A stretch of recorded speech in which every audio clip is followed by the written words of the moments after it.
Welcome, everyone, to another episode of Why It Matters.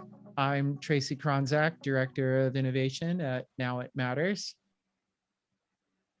I'm Tim Lockey. I'm the stalwart companion. I said it this time.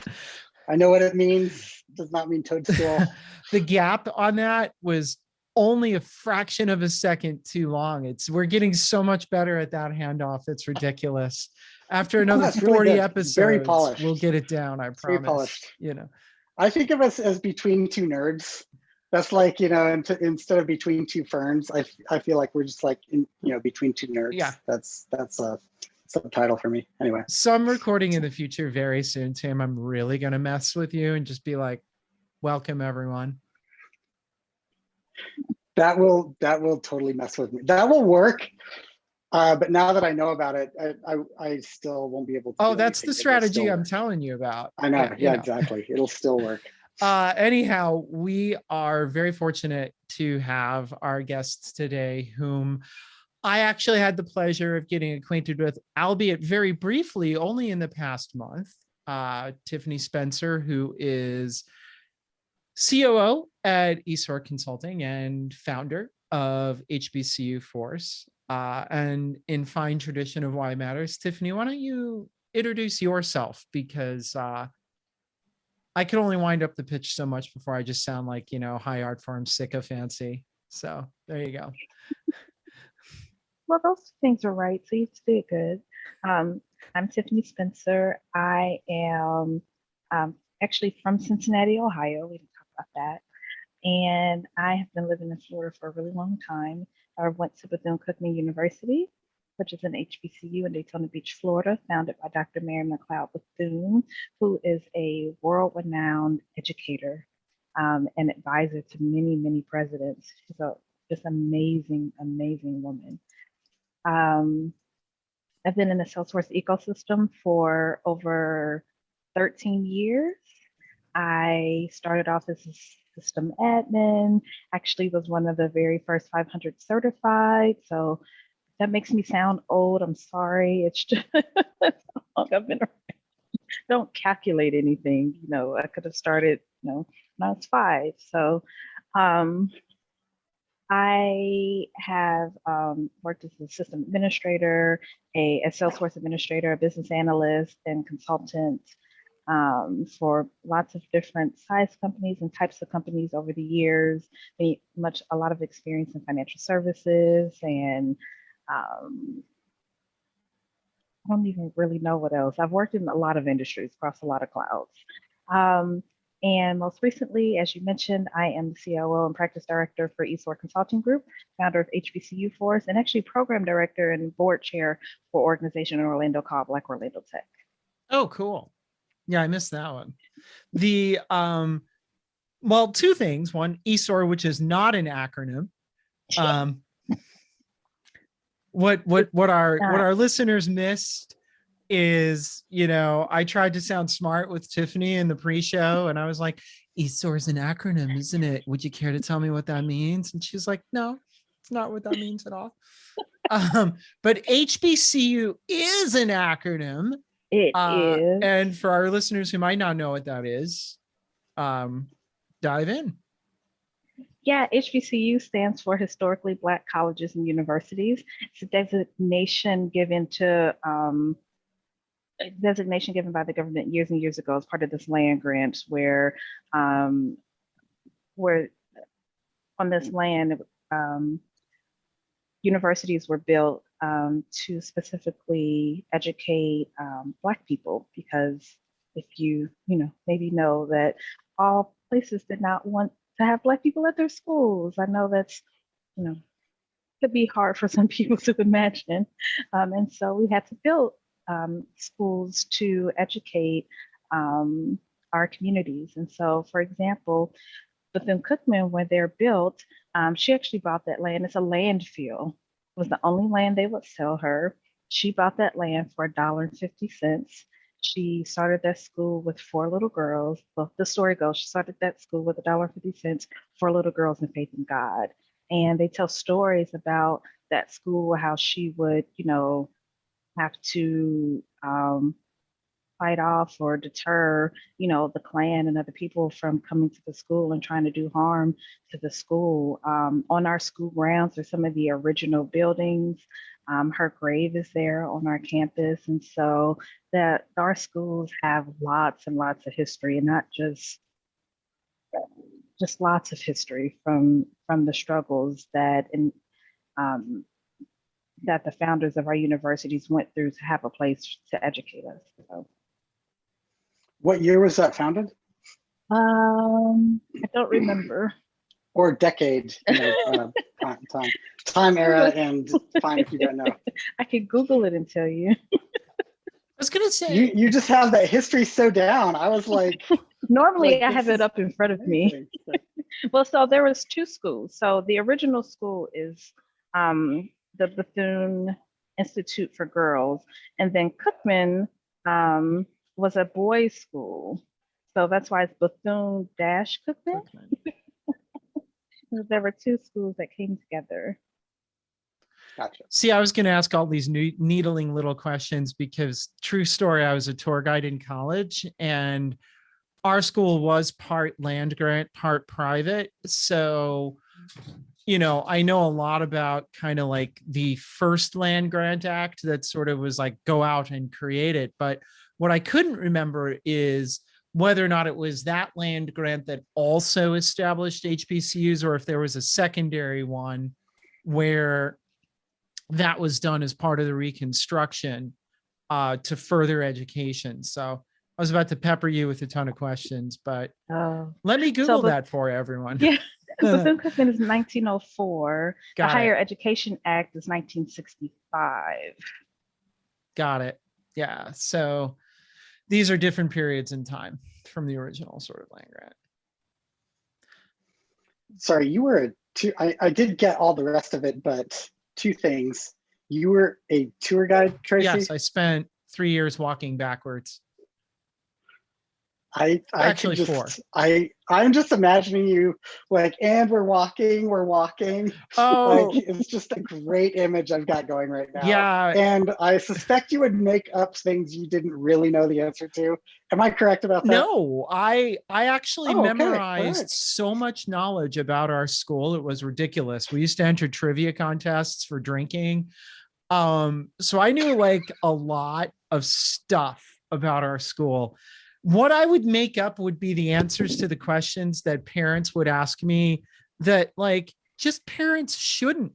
Like I was giving a tour one time and there was a girl who like clearly she was like 16 and had come from some small Midwest category, like state, like I don't even remember which, but like the mother was like, I've always been me. So like the mother was kind of looking at me the whole tour, and she's like,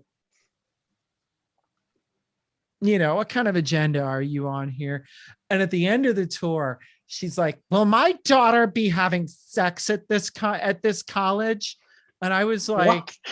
Was her daughter there? yes, her daughter went as white as a sheet. But she asked you, were you going to be there? I don't understand. Why would she ask you? Like, there are so many questions next. Yeah, and I kind of ask like, your child. That's so weird. I had to swallow my first answer, which was with me.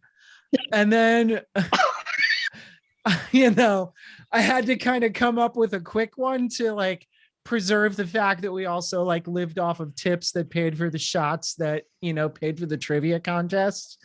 So like, I was like, I mumbled something about, lifestyles and choices. And the mother was like, so not happy. She's like, well, I clearly see the lifestyle you've chosen.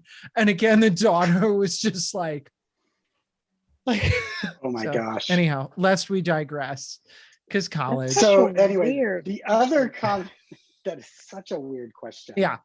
I did want to clarify that Esor is backwards for rose. That is because I don't, right. Yeah. So it's not, it is not the acronym, which is funny, but I think that's a beautiful story. So yeah, Rose. It is Rose for my business partner's daughter, Nia Rose, who is 5, 6. She asks about Esor every time I talk to her. How's Esor doing? What's going on with Esor? Because that's her company and she's very involved, very engaged at 5. That's awesome. That's really cool. So let's talk about, I mean, on the theme of college, I think, I kind of reached out to you with my hair on fire after Partner Summit because I was like, this is the first time I have seen a training model that I think accounts for a couple of things. One is the experience of the person going through the program, and secondarily, the buy-in that is truly necessary for where they land and get employed. And those two things together just was like, wow, HBCUforce has really figured out something different. And I would love to know how you built that and what sort of was the thought process behind that and where that experience was derived from. Yeah, so the initial idea for HBCU Force came from just my involvement at Bethune-Cookman. Um, at smaller schools, the professors, the deans. So I could just walk into a classroom and, the teacher's like, oh, there's Tiffany. She's an alumni. Listen to her. And so they would let me talk to their students. And I was asking a few of the CS students about their career goals. And I was hearing just random, IT help desk or cybersecurity or just, you know, general things, but not necessarily UX design or project management or business analysis or even consulting. And so I started to talk to them about what I did. And I realized when I said Salesforce, they weren't amazed. They were like, oh my God, you work at Salesforce. That's awesome. And so I'm like, oh, they don't know what Salesforce is. They're like, I don't want to sell, you know? And so my initial goal was to expose students to Salesforce and some of the careers, because as I have learned over the years is that jobs in the Salesforce ecosystem they pay very well. And we see stories all the time of, this person was a mechanic or they were a whatever, and now they're a Salesforce administrator. Now they're making, $70,000. And unfortunately, a lot of those stories were not coming from Black students Yeah. or more diverse, individuals at all. I mean, some of them were, they would highlight some, but not at the rate you were seeing other stories. And so when I did a little Google search and found that there was no HBCU initiative at Salesforce in general, in the ecosystem overall. And so I bought the domain like in my car. Literally, I was like, nobody's thought of this. Well, and so the first thing that I did is I was doing what I call volunteer teaching, right? So if I want to teach students about Salesforce, well, I can't say, I can't hang up a flyer and say, come learn about Salesforce. Again, because this is not, it doesn't have the name recognition like a Microsoft or a Google. And so I partnered with a professor to what I do is called volunteer, where I could take over a classroom and basically teach students Salesforce. And so that's actually how I started. I did 2 really bad classes. I mean, they weren't bad, but the students, I was figuring out how to put this curriculum together and what would connect with the students and utilizing Trailhead.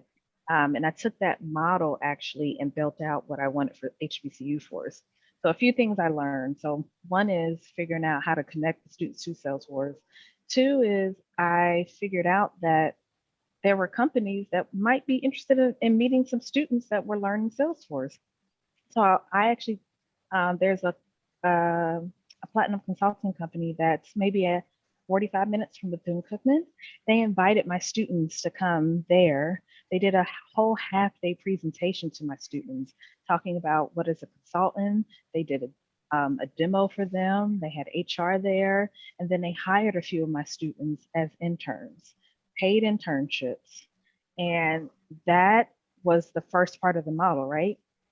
Students are learning, they're getting credit for it, they're already in class, so they're not doing this outside of class. And Mhm. then if I can get them an internship, either remotely or with a local company, where they can get some, instead of working at Walmart or Uber, they can work and get actual job experience and get paid probably a little bit more, then that was check, checkbox number two.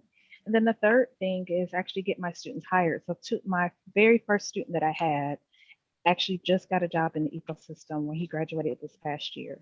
And so those are basically the three biggest things that outside of them getting actually certified that are really important to me. Um, and part of that is from working with them. The other part is from working with some career transitioners. So I did like a free 10-week training program. And I trained all these people. They did like 3 super badges. We talked about too many things, more things than they needed to be certified. And I told them, I said, go ahead and start interviewing while you're getting ready to take your certification exam. And just, I'm in my head, I'm like, just tell them Tiffany trained you. It's fine. I'm an MVP. Just let them know we worked really hard. You're almost certified. You'll be a great asset. I trained you. You're fine. And they could barely get interviews. Hmm. And these are people that were not college students. They had life experiences. They were amazing. They spent 10 weeks learning Salesforce, doing super badges, and they were getting told they didn't have enough experience. And I don't know how you get experience without, getting Doing. experience. Yeah. And so I decided I needed to get them that experience. And so I started taking my side projects and giving those individuals my side projects, and they put my company on their resume so that they could say that they had experience.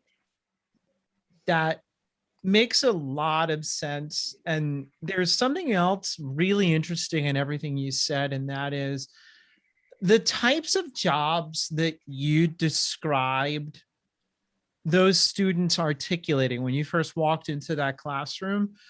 Those are very much behind the scenes jobs. And what's really interesting about being a consultant is you personally are the face of the business you're representing. And I think why that's so important is because, what HBCUforce describes as that model, what that's evolved into, this is the Googling I've done that actually is factual. Your model is expose, empower, experience, employ. And that empowerment part is super important too, I think, a lot of ways, because I personally didn't have a vision for my tech career. I just started doing it. No, and then I didn't know I could have a career until somebody pulled me aside and said, you kind of have a brain for this stuff. Have you thought about consulting? Otherwise, I would have been content to personally pursue something like the Apple Certified Repair Program, or, Yeah. The Microsoft Technicians Program for, Hewlett Packard or whatever. Right. Yeah. And when we talk about things like how an ecosystem responds to diversity and equity and inclusion, part of that means changing how that ecosystem looks to itself. Mm-hmm. And I feel like that is something that you're doing that is incredibly unique, is offering that vision earlier and more often than I think a lot of programs are doing. Right. Because um, if you think about those students, what was most concerning to me is that you're in school. It's a private school at that. So Bethune-Cookman is not a public university. This is a private 4-year school, so it's not cheap. And you're going to spend 4 years to come out and do help desk work. That these Mm-hmm. were not high paying enough careers. And so it goes to, are you picking this because this is what's been presented to you? And how do we present something else so that you see the options, because you do have options. So when you think about this idea about generational wealth and, having students that don't get themselves into student loan debt, and that when they come out of school, they have a clear plan. Well, that all comes back to them knowing their career options. And so what was most concerning to me is making sure that they understood, like, listen, you could be a consultant. They make good money and you can do it, and I can help you get there. You could be a system, a Salesforce administrator or a business analyst, and this puts you on a higher paying career path. And that is really what is most important. I have a student that, two of my students that graduated, one is making 65,000, the other is making 60. Now, where does that put them in relation to their parents? And if they're making that at 20, where can they be, and how does that impact their family and their family to be, right? That can turn into a life-changing. $250,000 by the time they're 40. Which is one of the other things we do is financial planning with them. So I partner with an organization called 8 Cents in a Jar, where I had them meet with her. We went over their offer letter. We went over their benefits. We went over their 401k, and we'll do that again to talk about budgeting, because all of this is important in changing actual lives. It's not just about a certification. The full context How much is so important there. Go ahead, Tim. Yeah, I agree. And I'm just thinking about what that job landscape looks like without someone like you to come in and say, actually, here's a thing called Salesforce, ignore the name for a minute, and look at these options instead. And I'm guessing that they think that there's a build up to those jobs. So it's help desk, and then it is. And what they don't, I think what you're highlighting here is actually, not only can you leapfrog, but that help desk job may not actually stack to the place you really want to go anyway. I'm curious, based on your experience, how many years do you think you advance them just by getting them started on that instead of building towards it? Oh my gosh. If I use myself as an example, I mean, they're at least 4 or 5 years ahead of me at the very least. And that was years ago. And so Sorry. No. I mean, it's just years ahead. I tell them that all the time. And if you have the proper financial education to know what to do with your money and not blow it like I was doing. I never did that in my 20s. Yeah, I think that's fine. Do you need to step away? You good? Okay, yeah. I'm looking at 8 Cents in a Jar, and we want to put this organization's, the link in our show notes here, because I think that is actually a really important piece that I haven't heard others get at, which is, okay, here's the vision, here's the experience, here is a path to that kind of a career. Now, here's how to understand what's going to happen when you start making, money, and here's what to do with it. I just think that is often left out. Is there more that you want to say about 8 Cents in a Jar? What they focus on, what they look at? 8 Cents in a Jar is amazing, and their founder, Lachey Reeves, is actually another HBCU grad, and she is just amazing at salary negotiation and budgeting and just overall financial planning. And that understanding the power of your money and what you can do with it makes such a difference long term. The ability to buy a house, the ability to take a vacation, the ability to buy a car, to keep a car, to maintain a car. I mean, these are things that that I think some people take for granted because they're lessons that are learned in real time. And so when you have the ability to see your parents do certain things, or your grandparents, or they have a business, or they have a vacation house. Like I don't know anybody with a vacation house when I was growing up. Like I don't know anybody with a boat. You know, my parents, I mean, thankfully my parents could, um, you know, but I've seen other people that their parents, you know, gave them money to put a down payment on the house. Thank God my parents had you know, my mom is an accounting major, so she's always been about money and they were able to do that. But how many parents can't do that, right? And so when you think long term about what those things mean, those are the things that Eight Cents in a Jar, she has several lessons that she goes through to actually give people practical tips and strategies for building out their financial uh, journey. And so that is one piece that is really important to me, right? So if I think back over the years and all the mistakes I made, those are all the things that I try to make sure that my participants are aware of. How, you know, I teach them about how to make it in the workplace. How, you know, you're going to enter a place where you might be one of the only Black people. So let's talk about that to give you strategies. Being a consultant, there's especially Black in consulting world, there's certain things you have to think about there. And so I have these conversations all the time, not just with college students.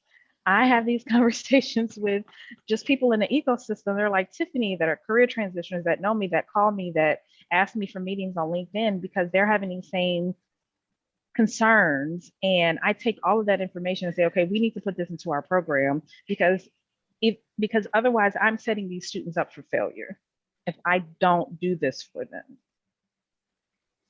Is there another piece of that that you also help organizations with? So Now It Matters is a consulting firm. We are years in on learning a lot more about diversity, equality, inclusion. And I feel like we could have used that kind of a jump start as well, just knowing some of those factors. And is that part of what you were doing as well? Yeah, so um, I have been fortunate enough to have a little bit of visibility through the ecosystem. And so when I have companies that reach out to me that say, oh, we want to partner with HBCUforce, one of the things that I ask is why. And, you know, and I ask them to tell me about the culture of their company. Is diversity important to them and how are they fostering that? And then I offer to be an extension of their company if they happen to hire or bring on one of my participants.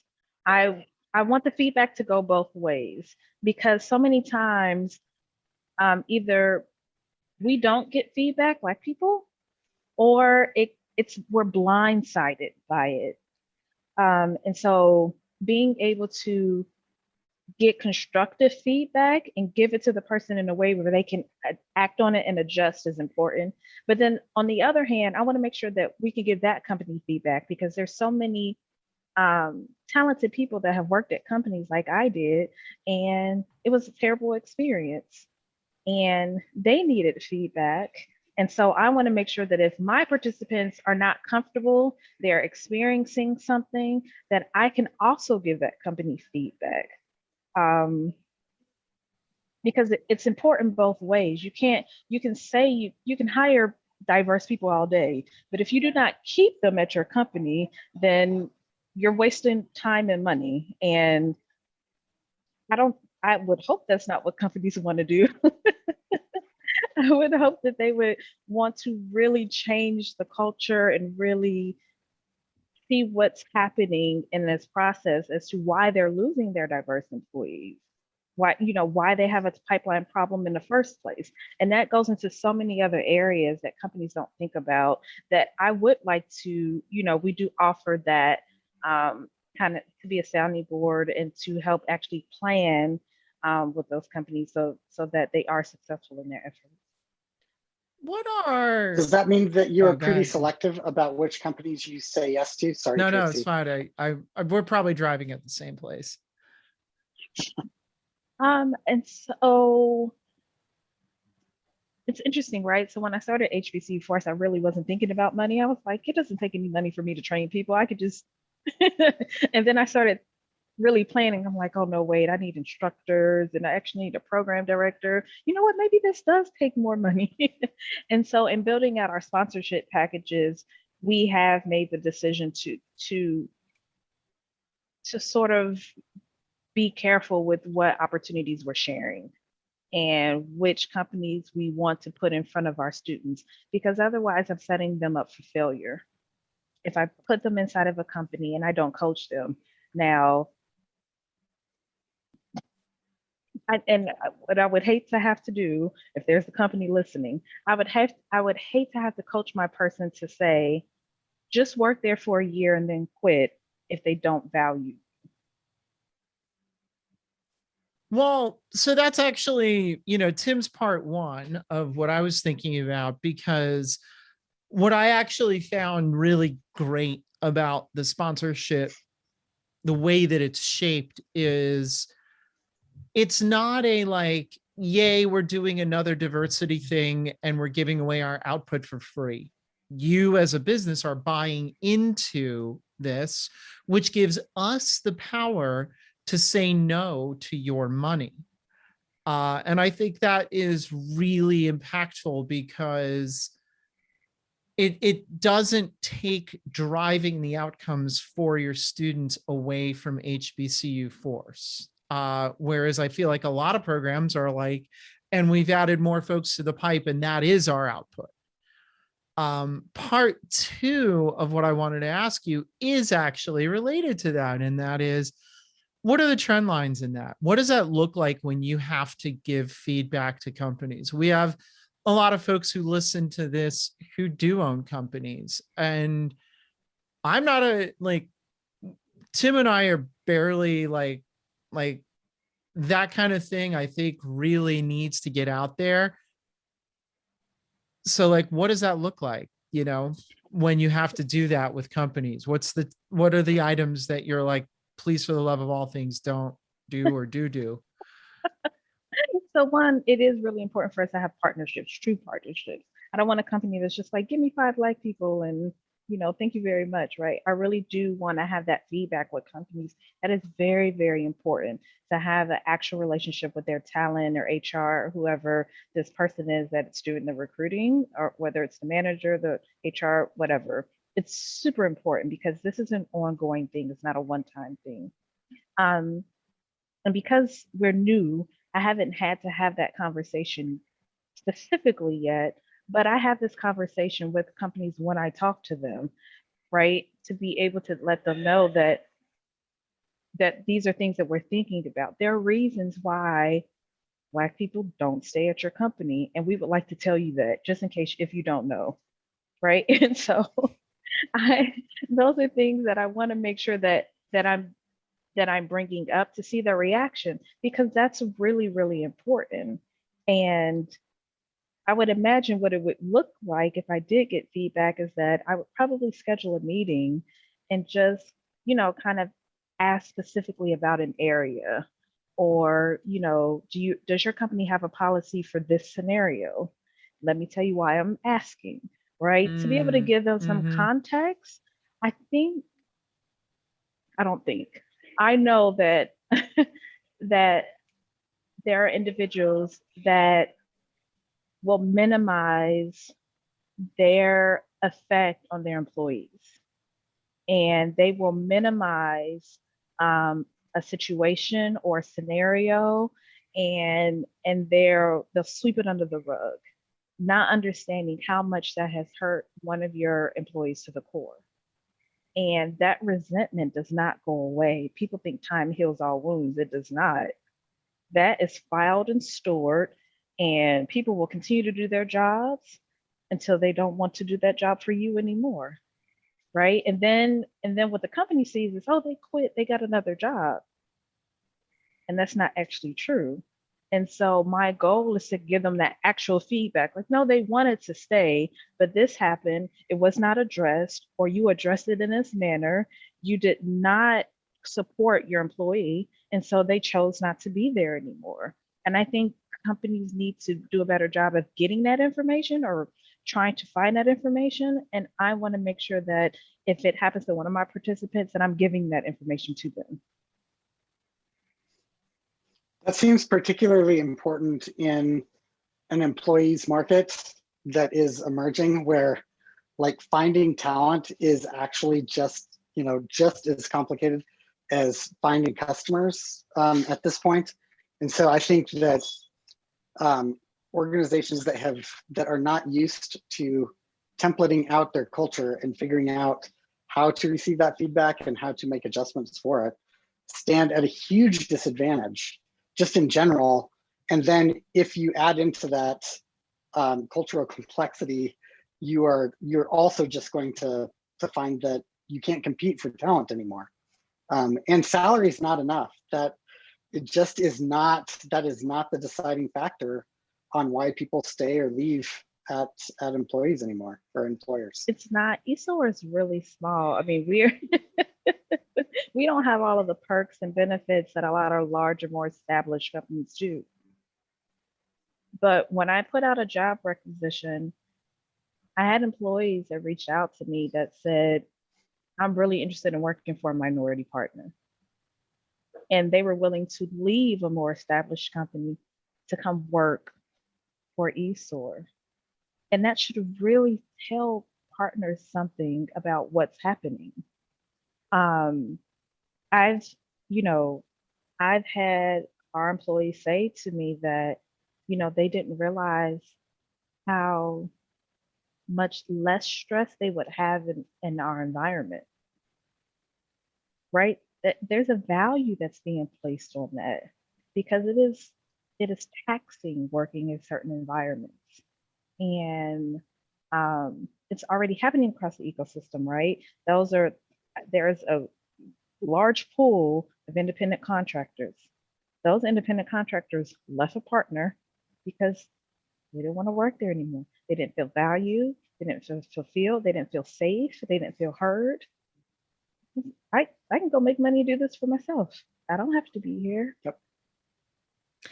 It's really funny. To my earlier comment, I've always been me. And I'm the person who will show up, in a tie and a full suit and just confuse the living shiznit out of people.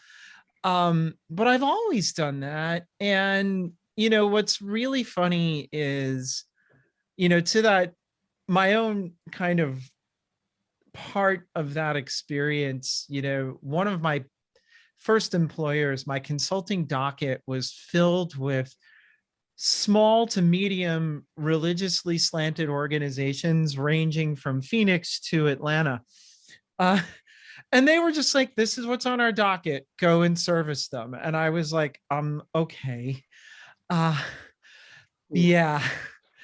And, that led me into some very uncomfortable circumstances where I was like, before we began the discovery process or the implementation process, I was part of like prayer meetings where we were praying for the salvation of gays in the United States and so forth. And I knew I had had a relatively safe environment inside the company I was working for. What I couldn't account for was, me showing up on all of these dockets, like being like, here I am, let's get to work. And it was kind of that employer's first experience with those kinds of conflicts. And to their measurable credit, I was talking to the owner of the company back, in the day, and they were like, you know what? If they do that to you again, bill them for it. And I did. And I never was asked to participate in another meeting again because they were like, oh, crikey, they're billing me at $250 an hour to sit around doing nothing. And, I wasn't the only one that was running into issues there. And it was early on in how that company was forming. And, I think what I'm alluding to here is there's a lot of companies that fly by the seat of their pants and still make okay decisions. And what I like about what you're talking about is giving a framework to that decision making that makes sense and is a more inclusive framework. And I feel like that is sorely absent. It's sorely absent both for employers who really don't know how to or want to talk about race, ethnicity, and like the real complexities of that as employers. It's also really hard for when those employers put those folks on the front lines. And it's really hard for when those folks come home at the end of the day and what they want to do is let go of the work that they've just done. And it's hard to create solutions for that. So, you know. Mm-hmm. I think you saw a lot of that last year too, right? With all of the unrest and protest, and it's hard. Some companies, they didn't know what to do, but they at least said, you know what, you might have a lot of stress and feelings going on. You need to take time off, take time off. And then there are other places that just didn't do anything. Let's not talk about it. And they just thought, if we don't address it, nobody will notice. Yeah. And they noticed. They noticed. Yep. Right. I was talking to a colleague at another company that took that approach last year, and all of the Black employees, all few of them quit. They were like, well, we see what this really means for you as an employer. Mm-hmm. And I think, what that calls out is we can't work in an era where we're expected to be two different people anymore at work and at home. That was my father's error. He worked for the same defense contractor for 28 years. He was two different people there and not, right? That's a very heteronormative, it's very white, it is very culturally hegemonic, and that's not the world we inhabit. No, and you have to change with the times. I mean, as far as asking people their pronouns, that is something that is new to me, but I have encountered it enough to know that, okay, I have to include that in into my life at this point, and I need to teach my consultants. We've had conversations about making sure we're being careful. Don't just say, hey guys, don't just be careful now, because this conversation has already happened. It's not, you're aware, everybody's aware. Nobody can say they're not aware, right? For me, I feel like this conversation has happened. And so now there are things that we need to do. And I don't, I don't know why people don't feel the need to do that. Even if it's something that you don't understand, you're not comfortable with, whatever. That's it's still, yeah, even if it's just business reasons, even if you don't care about people at all, it's still business. I mean, not caring about people, is bad business. Let's just be clear about that. But, say that you are, you would at least think that the rationalism behind profit and loss would drive some kind of behavioral change. And I think it is one of those places where behavioral, not everything behavioral lines up on rationality the way that, we economists think of it.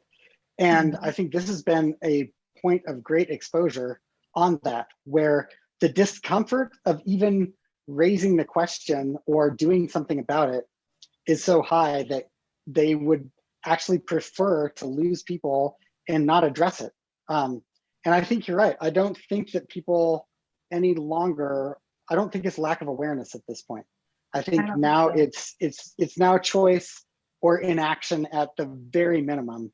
And yeah, I am shocked at the inaction. I understand it, but I'm still shocked at it. So yeah. I agree. It's very frustrating to see people try to ignore that. And I'm very protective. I'm trying to I know what it feels like to be in places at companies that don't work. And I know what that can do to somebody's self-esteem, to their confidence in themselves, and even Mhm. knowing who they are. And so I'm just really wanting to make sure that when I'm speaking with students, career transitioners, that I'm being very honest to try to prepare them for the world that's ahead of them and to make sure they know they have a choice. Tim, when you were talking about when we're talking about the different roles, sometimes the students don't feel like they deserve a role like that. They don't deserve a salary. They think they haven't paid their dues, right? When you were saying, oh, maybe they think this career path will lead them there. Some of them think that they have to pay their dues. They don't realize that they you're in school, you are paying your dues. This is still an option and you are worthy of that. And some people don't feel that. And so this idea, even thinking about, I have this conversation all the time. Six figures is not a lot of money. Like it's low six figures. It's not 999. You're at 100. There's a lot in between. And it's not as much money as you think it is, Yeah. especially in tech, Yeah. Yeah. right? I'm not saying Yeah. everywhere, right? But especially in tech. And if that's your degree, then yes, you deserve to make a little bit more to get there faster. Yeah. You can do it because other people are doing it. And I love what you're talking about with negotiating being part of that. And just to the world that might be listening, as someone who hires people, I look for people who negotiate. People that don't just take a first offer are the ones who I know will push back on a client when the client's asking for something that they shouldn't be. And I need that kind of backbone in people and for them to know that is okay to do. And so I'm really glad to hear that that is part of the conversation about being prepped. I just think that that is really, really great that you're doing that. I also, nope, I totally forgot what I was going to say. It was brilliant too. It was like so awesome. It was going to change all of our lives, but now it's gone. So I guess we're just going to have the Welcome lives to every meeting I've ever had with Tim. It is a little bit true. Like, yeah, if you're ADD, it just kind of goes away. Oh, I know what I was going to say. It was this. So the information you're providing there is so critical because there is also there is an important line about knowing what you shouldn't be asking for. So like the millennial stories that are, that come up where people are like, I want, this top level position, and they don't want to start out. Like, it's hard to gauge where entry is anymore.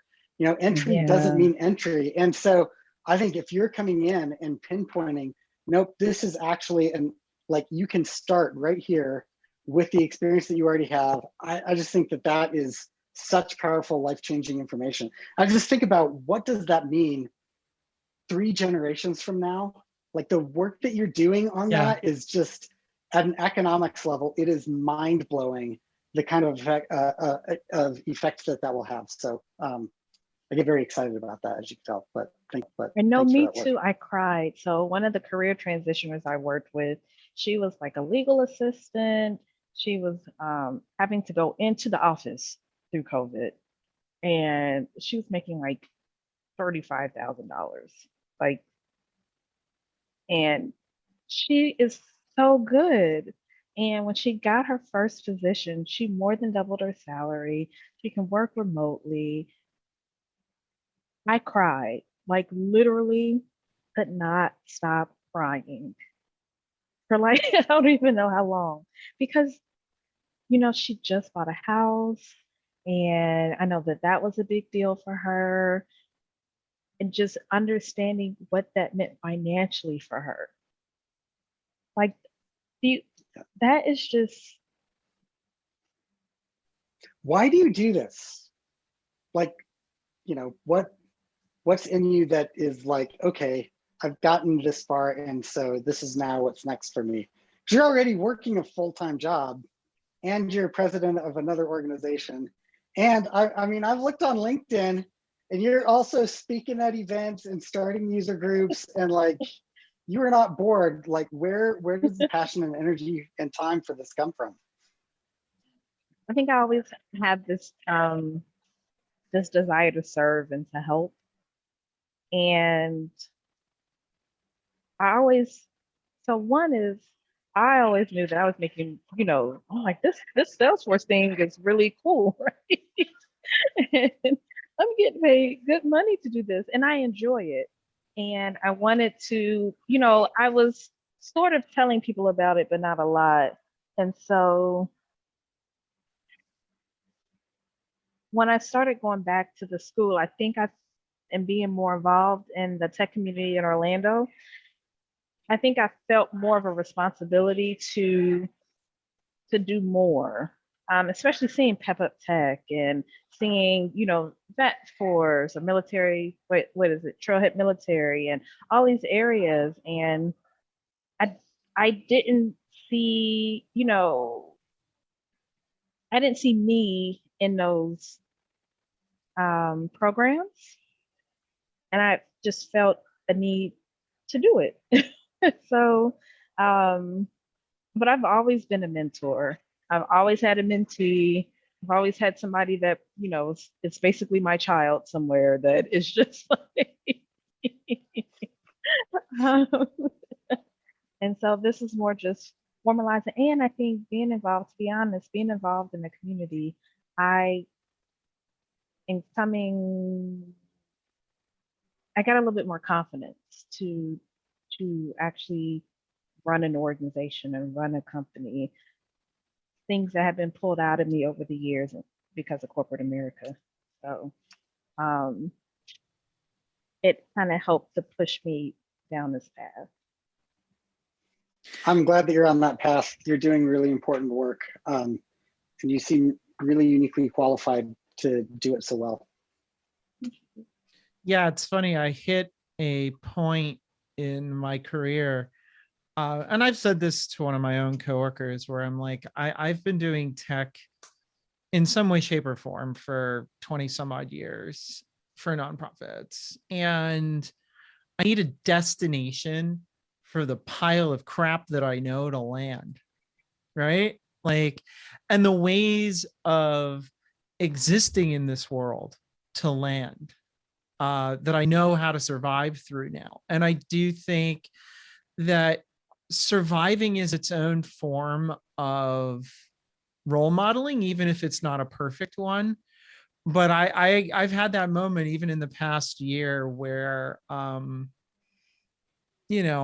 someone I cared about deeply got a job somewhere and I cried. I was like, oh my God, like I helped introduce this person to this thing and it worked and they're happy and I'm happy. And I just cried. And I was like, in some ways that makes 20 years of what sometimes felt like extended hand-to-hand combat worth it.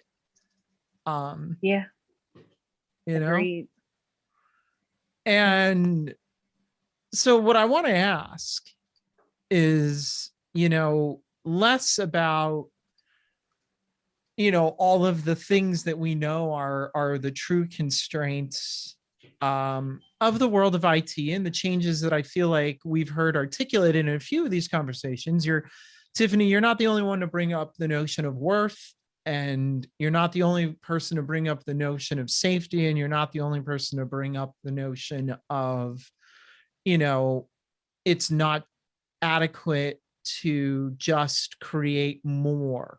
We have to do different. So in all of that, what's the thing that's unarticulated for you, what keeps you up at night when you think this one thing that keeps me up at night, if it would just change in our world for 1 degree or 5 degrees of direction, it would improve the lives of the things that we care about? What is that to you?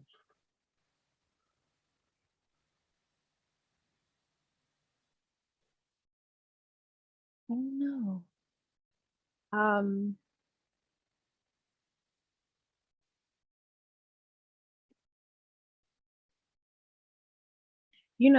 this idea of treating people the way you want to be treated. Yeah. If nothing else, if people could just do that a little bit more, if they could just be a little bit more mindful, I think that would solve many things in many areas for me, just a little, just a little. That's also, Tim, you and I have talked about this. That's also what I think I consider the kernel of true Christianity, even, is the idea of like, I'm going to represent how I wish to be treated in this world to others and let the pieces fall where they are. That's a great way of, I think, wrapping our conversation. And I that can't thank you grace enough is for your just time. missing on Yeah. that grace for each other that is undeserved is just missing. And Tiffany, that's beautifully said. Yeah. So, Thank you. I'm Tim Lockey. I'm Tracy Kronzak, and you've been listening to Why It Matters. Why It Matters is a thought leadership project of Now It Matters, a strategic services firm offering advising and guiding to nonprofit and social impact organizations. If you like what you've heard, please subscribe, check out our playlists, and visit us at nowitmatters.com to learn more about us.